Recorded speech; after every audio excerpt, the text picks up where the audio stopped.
Catching up with catchphrases. Learn English easily. Hello, everyone. Today, we're diving into the fascinating world of English, focusing on a very interesting aspect: catchphrases. Whether you're watching your favorite TV show, listening to a popular song, or just having a chat with friends, catchphrases are everywhere.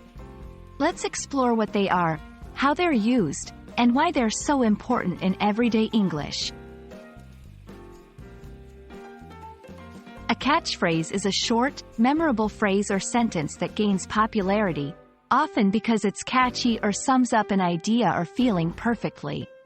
They can come from various sources like movies, TV shows, advertisements, or even everyday conversations.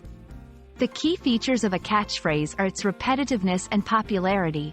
It's something that sticks in your mind and that people often repeat in different situations.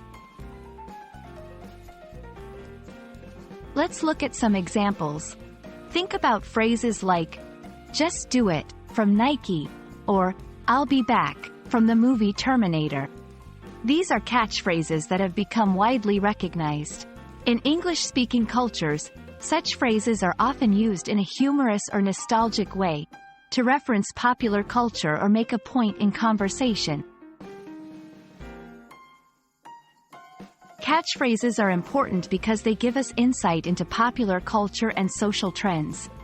They also make language learning fun and engaging. By understanding and using catchphrases, you can connect more deeply with English-speaking cultures.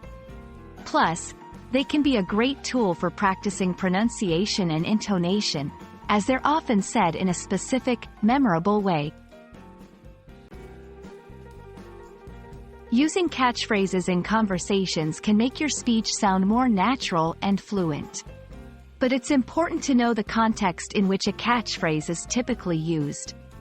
For example, saying, "I'll be back," with a smile after a friendly get-together can be a humorous reference to the Terminator movie. It's all about timing and understanding the cultural background of the phrase.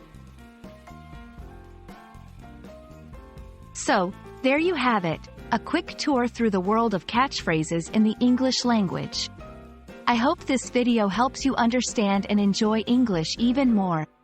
Remember, language isn't just about grammar and vocabulary, it's also about culture and expression.